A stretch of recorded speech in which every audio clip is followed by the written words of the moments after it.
seem to be very invested in young people.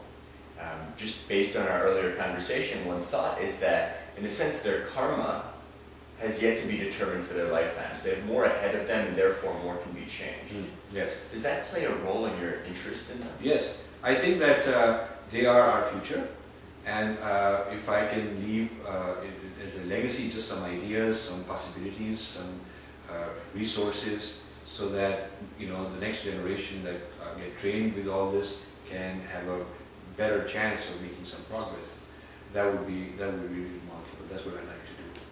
And I feel that the older generation of people, most of them, my generation of people, it's very difficult to sit down and have an open conversation with them, because they've got their minds made up, and they're too invested in this. They're not free thinkers. Like for instance, I'll tell you, most of my Indian American friends, the kind that live in prosperous neighborhoods, Princeton areas and East Coast, they're all doing very well. They don't understand why I'm doing all this.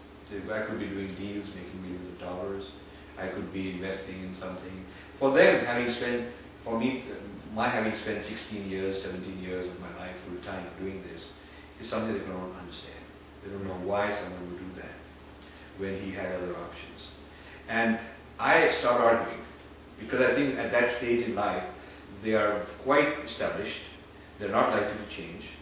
They are pursuing their ideas of living, which tend to be material accumulation, just getting ahead in different ways. And I have more fun when I visit their homes. I have more fun talking to kids. And I sit down and ask the young people around, what they're doing and so on. And I have more excitement dealing with them.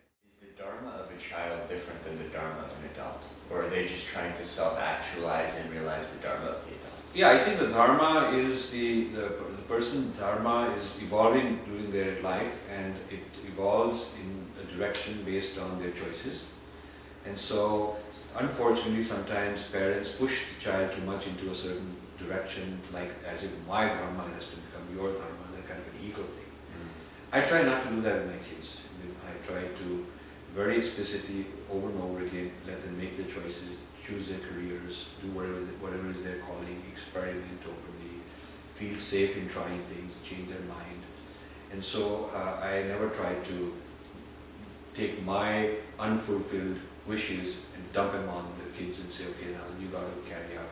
And a lot of Indian parents are pressuring their kids to go into medicine or go into law or go into industry or Wall Street or technology, because there's some careers where you can do better, make more money.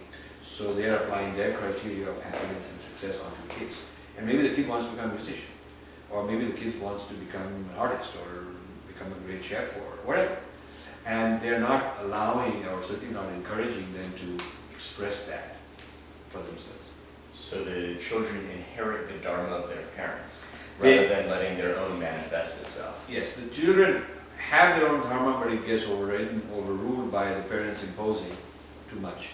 Even in religion, I have encouraged my kids to sort of decide for themselves, learn about different traditions, and have their own ideas about spirituality.